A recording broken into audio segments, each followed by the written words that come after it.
Hello and welcome back to another Player 2 video review discussion. And again, I'm joined by Player 2 legend, Matt Hewson.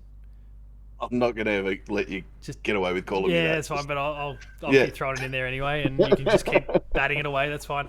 But for anyone who's watching the video version, you can tell we are talking about NBA 2K22 today. The game Not 21. Not 21. Not 21. We had a little outtake there where we had the wrong logo at the bottom there, but we fixed that up. You've already gotten a written review on the website. We've both spent a bit of time playing it. Mm-hmm. What are your feelings? I think last year, for context, I think we both did some written stuff. I think a back and forth thing for 2K21, if I recall. You did the old gen system, and I did the new gen system. So last year, I quite enjoyed the entry. Last year, I felt it was more streamlined than it had been recently, especially on the next gen. It got to the basketball with little fuss, which I liked, and unlike this year, there's a whole lot of fuss. Yeah. They keep throwing shit in the road of the actual basketball, which is still the best part of the game. But this year's career mode is disappointing. It comes off just like this giant ad in this giant. You haven't considered buying from State Farm recently? I don't even know what State Farm is. So yeah, it's an American brand. Which is almost the most egregious thing about the whole lot, is that it only applies to one audience. Like, it's just a big middle finger to every other region in the world that doesn't have State Farm. I don't have a problem with those brands being in there because they are part of the NBA in real life. So that's not an issue. It's the fact that you've got to actually interact with these brands on these quests that just annoys me, and there's no point to it. Except to pad things out. Yeah, it does. I could understand if it was more contextual, like it was, say, Nike or Adidas or insert sporting brand here. Yeah. Because they might be key to. I mean, they are key to how sport revolves, and they are global brands that everyone kind of knows. But when it's one kind of in your backyard thing that no one else knows or cares about, it sticks out like a sore thumb. It does. But even with the Nike stuff this year, usually a big part of the NBA career mode has been, getting yourself up to a sponsor, picking your shoe sponsor, and then, creating your own shoe and all that sort of thing. Yeah. But that's always been done just through an agent or whatever in the game. It's always been quite simple. Now you've got to go to all the different shoe labels and talk to all the different bloody reps, and it's just dialogue trees of badly written dialogue getting in the road of actually playing basketball.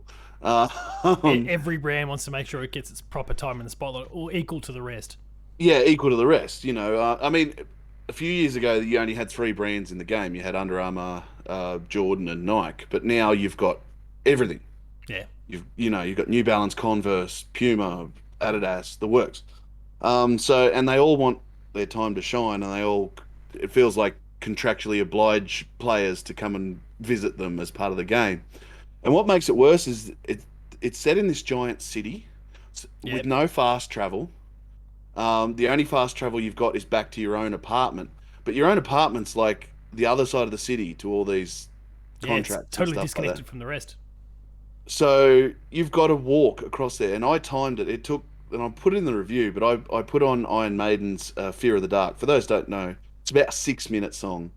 And it took me longer than that song to walk from one side to the other. So that's a glaring indictment.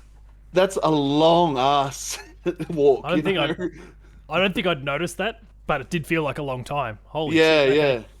So, and then they give you a skateboard to make things quicker, but the skateboard handles like a truck. So. Oh yeah, it's definitely not. It's certainly not Tony Hawk here. So now, if they could do that, that'd be great. Kickflip my way to the courts, it'd be great. Absolutely, that'd be awesome. I wouldn't complain. If I could grind my way and do some Tony Hawk stuff. But yeah, it's disappointing. It just keeps getting in its own way. Yeah, that's it. And I don't buy NBA 2K to look at sponsors. I don't buy it to walk around a city. I buy it to play basketball. Yeah. And all this is in the road of the basketball. And the crazy thing is that we've not even discussed the VC and all those sorts of things. Like, that is another layer of intrusion on top of all of it, and It another is. barrier to a whole bunch of things. Like that's been one of the main sticking points for the last few years, and they're asking more and more of players. We've complained about all these barriers and not even discussed that particular component. To be honest, I found the VC less intrusive this year, but it could be just because everything else was so intrusive. Yeah, it was worse in comparison.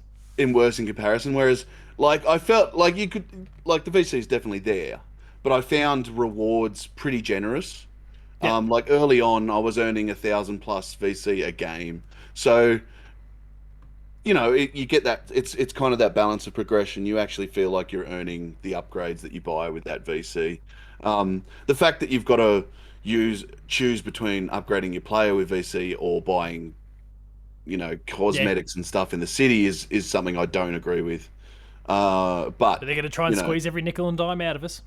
Yeah, so I kind of feel like the actual VC itself in the career mode is reasonably fair in how much you earn compared to what how much you can upgrade your player. So I think that's a bit better balance this year. And even the My Team mode, My Team was okay. I've traditionally bounced off that because of It's the not been my VC thing.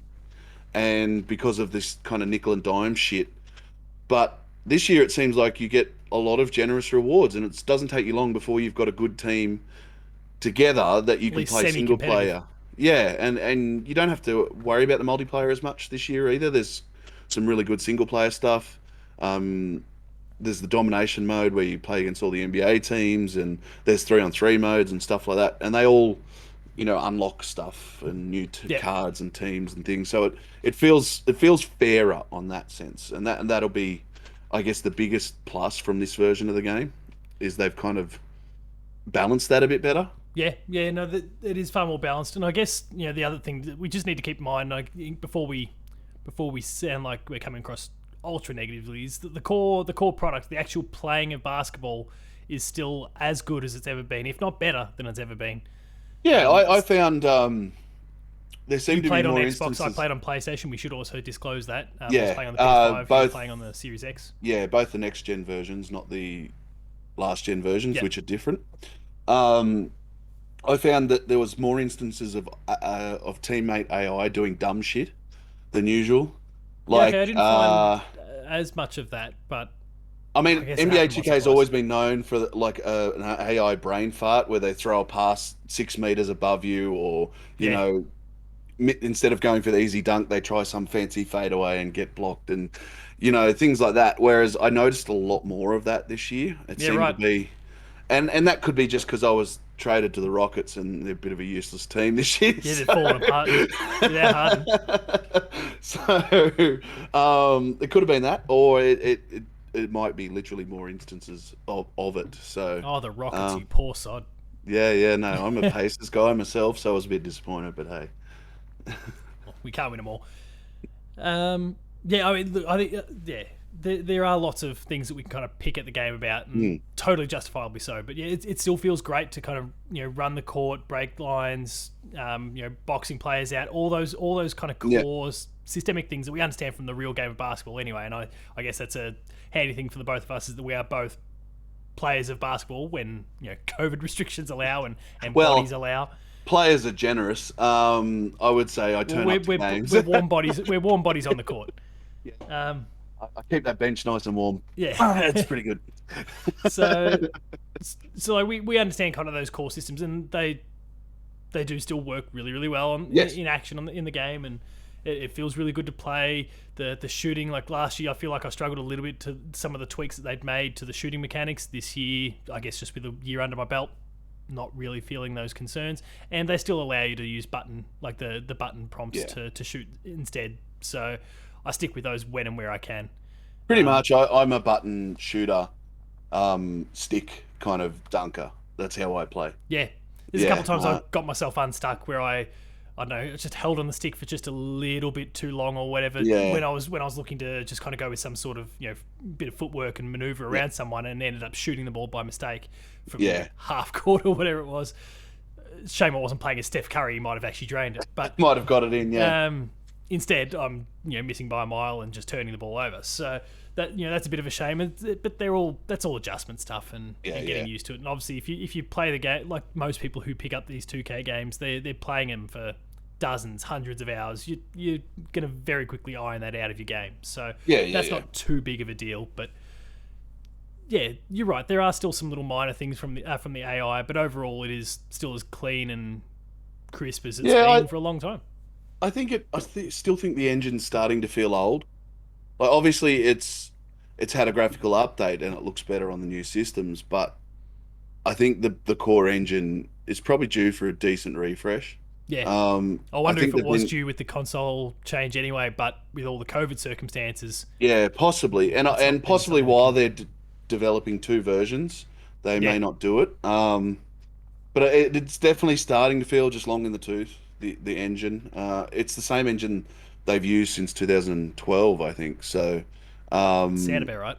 Obviously it's been updated plenty, but there's only, it's like getting a flash car and adding more bits and pieces to it. There's only so much you can add to it before it starts to fall apart again. Yeah. And I think age will always get you. Yeah, it might be getting to that point. They just don't want it to get to the point of what they let WWE get to before they decided to do something about it, So look, the circumstances around that were a bit messier anyway, with developers changing hands and the like. But yeah, it is something they need to be conscious of, and you do add the pandemic on top of it, which has possibly limited some opportunities they might have otherwise taken advantage of.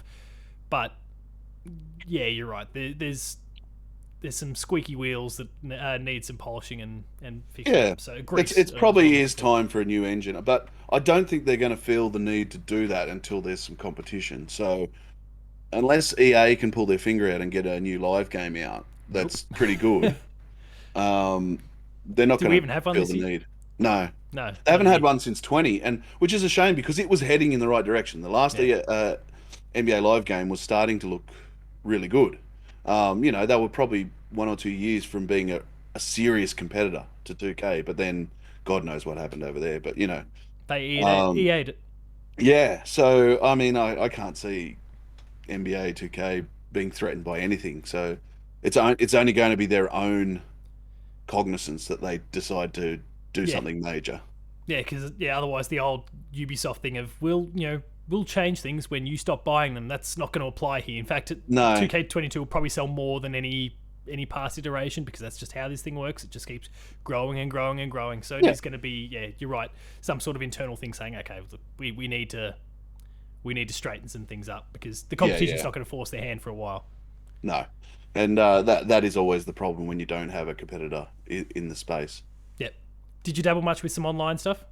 Yeah, I played a little bit. I played some of the city stuff, against randoms, where you just line up and play a pickup game with people. That works pretty well. After a couple of days, of ironing out launch server issues, which somehow happen every year. Reliably. Yeah, like clockwork. But once that was all sorted out, they work pretty well. You line up, you play a game. It all adds to your VC and your rep and all this other stuff in game. I also played sub currencies that we're working with. Yeah, and I played against a mate. We organised a couple of games, and it all good. Like the net code is it holds up pretty good. Yeah, Sweet. It holds up. That's pretty solid. I'd be surprised if it didn't after all this time because they don't have to change that much. Yeah, it's worked for the last 5 years, so it should work. Just don't fix what ain't broken. Yeah. Any other thoughts at all as we start to wind things down? Yeah, I think it's a solid game at its core, but there's just too many annoyances for me this year. I honestly think 21's a better version of the game, and it's like $14 at EB at the moment. So, if you're tossing up, unless you're going to be playing competitively online, I think you're better off probably grabbing 21. That's not to say 22 will let you down. It's just it's not as good, and there's a lot of stuff that gets in the road of having a good time. Yeah, gets in its own way. Yeah. And I mean that is a trend that we've seen over recent years, and mostly in the VC space, and like the barriers they've put up there this year. As you said, like they've dialed that back a little bit. Yep. But then amped it up in other areas, and I mean, if we're talking sponsors and those sorts of things, then it's hard to see ways in which they'll, all of these people have a financial stake in the product. So Yeah. it's hard to see if this is the point we've gotten to. It's hard to see how it's going to go back the other way anytime soon. I mean, there are ways they could fix it reasonably easily while still including that. Like, there's a difference between having a meeting with those guys to having to run across a giant city, to have a meeting True. with those guys, to run back to the agent, to run back to them, that sort of thing. Yeah, good That point. doesn't add any time. I mean, they could tighten that up, Fast travel, guys. Every open world has a fast travel. Why doesn't this one? Yeah, we can add it to a basketball game. As weird as Yeah, that might sound, we can add it to a basketball game. absolutely. All right, well, we'll wrap things up there. As I mentioned, and you've already highlighted as well, you have already done a written review on the website there, so please be sure to go check out player2.net.au for your review, Matt. But is there anything else you wanted to mention? Not really. Just head over to Player 2. We've got a massive new content coming just up, and some really season. big previews and games coming out. So keep an eye closely on some pretty big stuff coming. Yeah.